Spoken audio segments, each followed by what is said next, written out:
Всем привет. Hi everyone. Today we're gonna be briefly talking about new stuff in our presentation related to security of the 4G and 3G networks. The key things are available online. We've been telling about it a few times already, so we will just briefly sum it up. Generally, there's only two of us here on stage, but about 10 people or even more took part in the research, so unfortunately we could not grab them, all of them, and here there was no point in that. But of course the research consists of several parts related to security of the devices, access device to 3G and 4G networks, both provider devices and client devices. Provider devices are GGSM, an IP network connected to it, related to it, and of course radio access. The problem of the access, radio access security. Of course, client equipment. Those are phones, modems, SIM cards, and so on. So, what we got is, it turned out that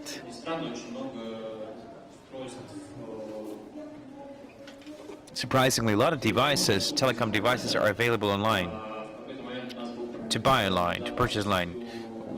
We had a project related to the security of the telecom operator, and it turned out that all the GGSN, well, not all of them, but if you are looking out into the internet, can be accessed from the internet.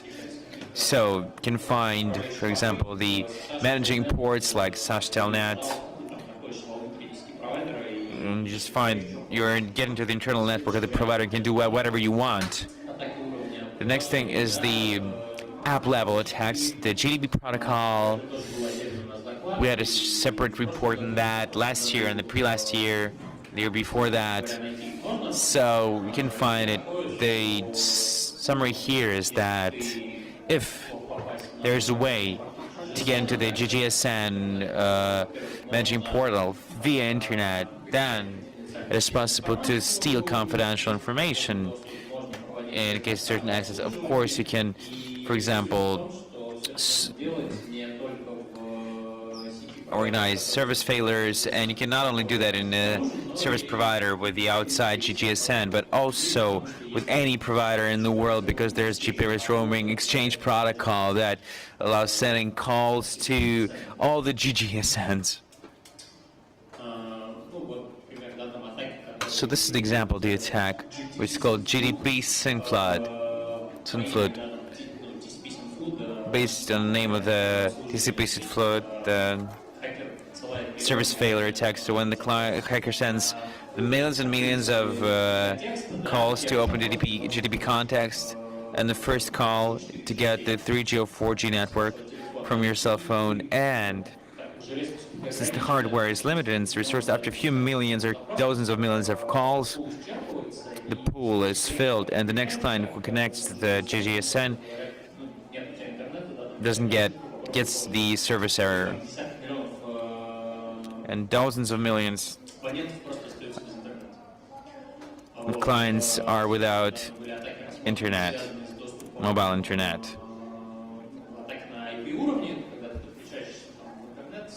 There are also the IP level attacks when somebody is connected to the internet via internet and tries to get to the internal resources, scan them, and get the access to them, for example. And sometimes there is the access to that internal resources, and via the managing ports, via the protocols like classic HTTP, and that leads to the fact that here's a good example of stealing information.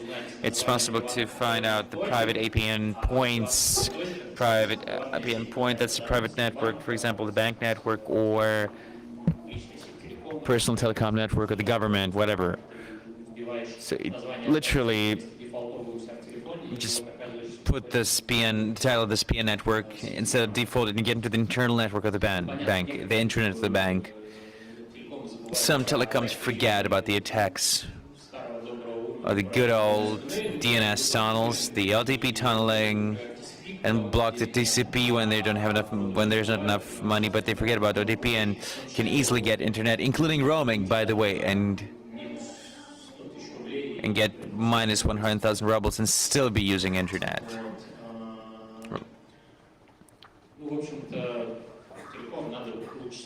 So telecoms should closely watch their networks, that's for sure. The next part of our presentation was dedicated to devices, 3G, 4G modems. First of all, we got several models, and we were looking for vulnerabilities in those devices. We found a lot of those, including clients, and XSS, and XSRF, and so on and so forth, which allow attacking the clients. And in all the models, we found vulnerabilities like remote code execution, and since there's no protection from CSRF in almost any device, you can just execute remotely any code on the modem just by via sending the link to the image. It's possible to infect a device, get the DNS spoofing, to swap the DNS server title and steal traffic. There's a way to swap the SMS sender and steal messages. The other interesting thing to do in one of the modems, we found the possibility to execute the random code, and it was possible to declare the cell ID and easily de-anonymize the position of the client. For example, here I'm going from home to work, and I have the modem in my pocket router in my pocket. It's vulnerable, and every 5 minutes via DNS it sends my position, and I transfer the open cell ID into geolocation. I get the image. As a test, simply we set the script to the Security Lab portal, the script that detects via HTTP protocol the vulnerable versions of the modem, and collected over 5,000 of them, of vulnerable versions of the modem in 1 week. That means that if we, in addition to detector of infection, with this thing we will find 5,000 infected modems per week. Please switch on the video.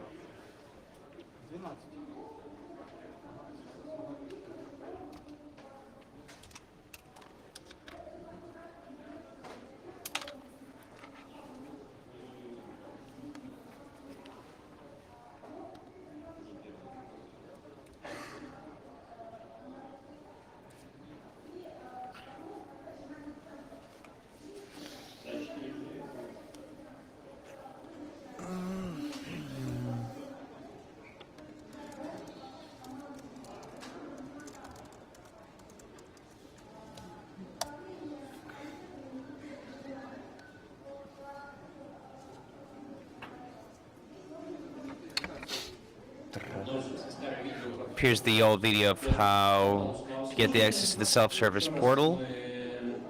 We send in XSS once more via SMS, and automatically it's being rendered in a the personal account, the page of the moment, through which all the settings go through, and there are automatic settings displayed. Just all we need is to press the F5 to get into the main window. So XSS, via that XSS, we send the demand for just to send the password to the self-service portal, and that password gets back to the same web interface. So then we steal that password and delete the message and get into the self-service portal and do whatever we want there, get the confidential information about the user, about the accounts, everything. That's it.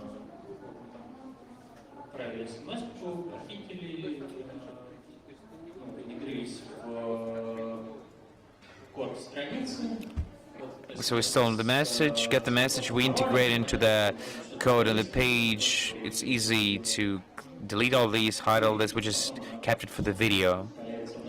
And then it will all get into the interface.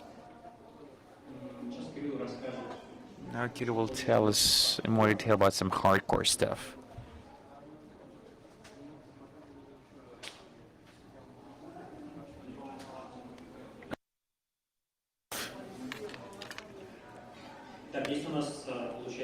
So here we have the controlled USB device.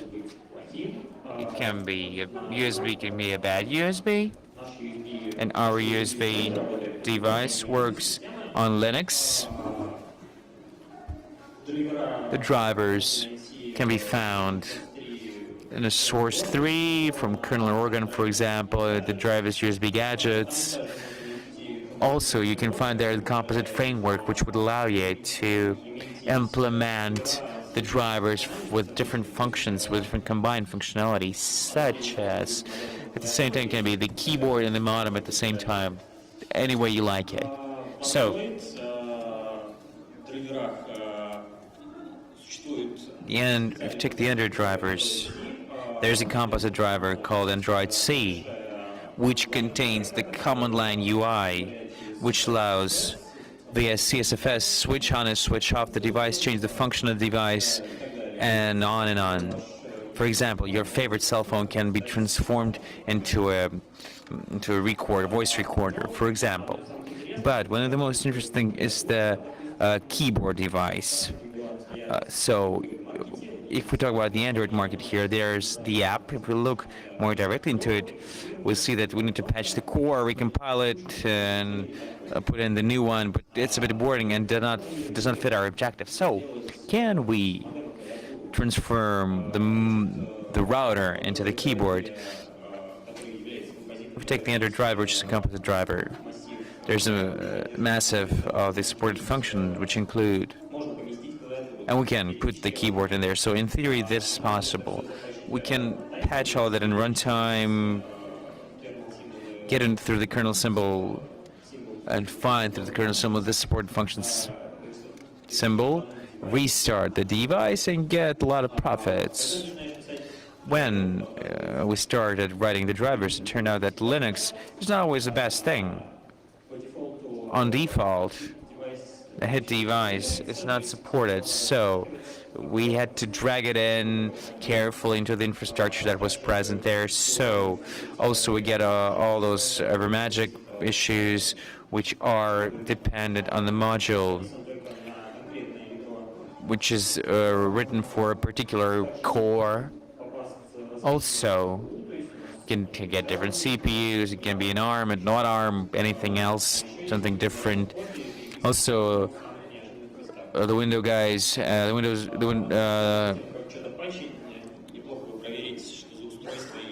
Windows guys have the hobby to rewrite the core, repatch the core. So now this demo is a Bootkit.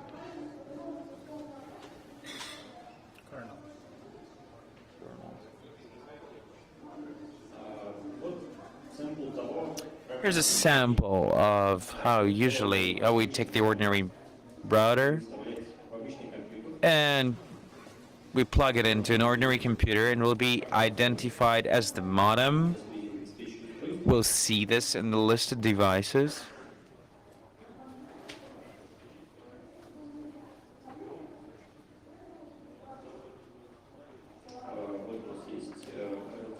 Here we have the device here.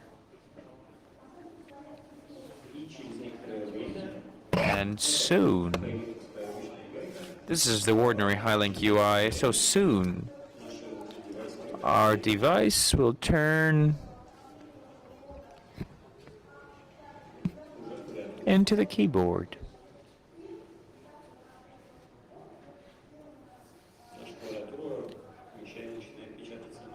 And somehow our keyboard starts printing on its own.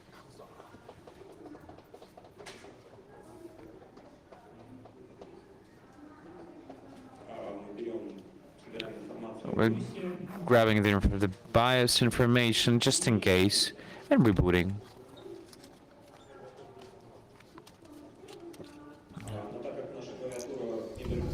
Since our keyboard is not only a keyboard, but also a flash drive. So when it loads, we can click, put it into load mode, and install the Bootkit easily. Thank you. But that's not it. Let's go back. We have 2 minutes more. 2 more minutes. So since we clicking something on Windows is of course a bit boring. It's a bit, that's just miserable. It's pretty quick. It's visible, but of course some buttons might be missed. So that's why we'll do it slightly different thing. Let's put on the next video. Yeah, this one. So here we can identify the USB vulnerability. This is one day. It's implemented on phased answer, and we can do this more habitual thing. That's why it'll be more simple.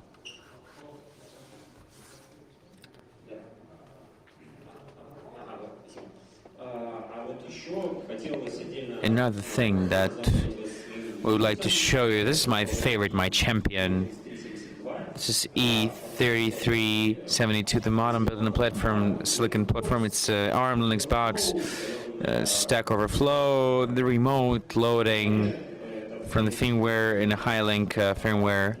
But just once upon a time, I was looking through the mask and I saw these horrible lines, and I could not understand why this is about, why Linux would write me that it loads a different operating system. It turned out that we actually have noticed the elephant in the room. That was the 2-core chipset, one under the management of Linux, which is responsible for USB routing and so forth, and another mentioned by the Xworks, which actually is corresponding with, which is responsible for the radio part. So this is the baseband processor. Anybody who reversed the baseband processor knows this is the hell. The syntax is hell.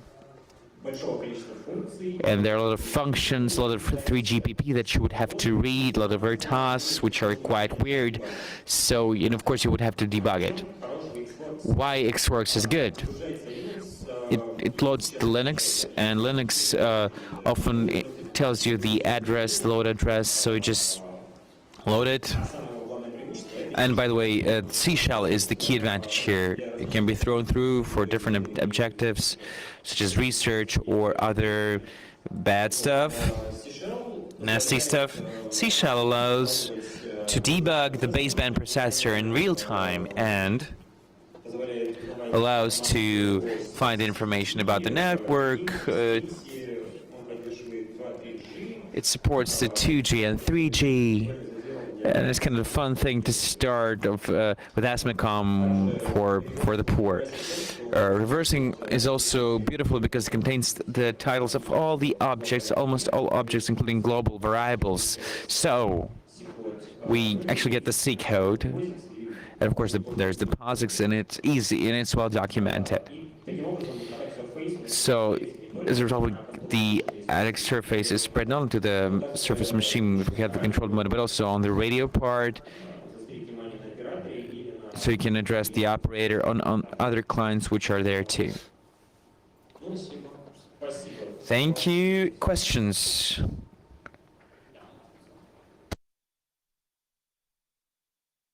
Hit the mic.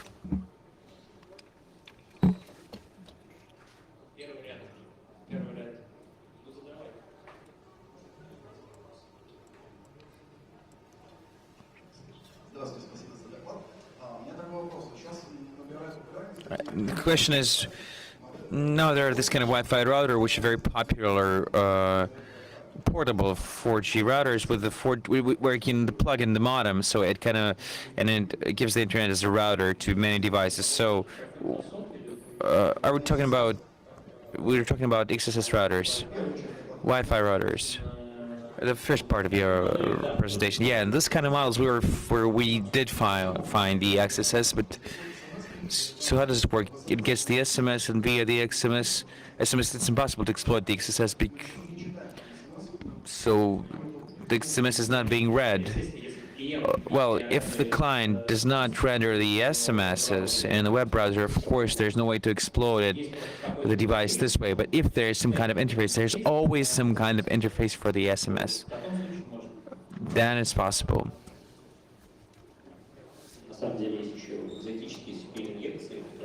There are also some exotic SQL injections which are hard to exploit. However, they are available because the SMS are being kept and being stored in the SQL database.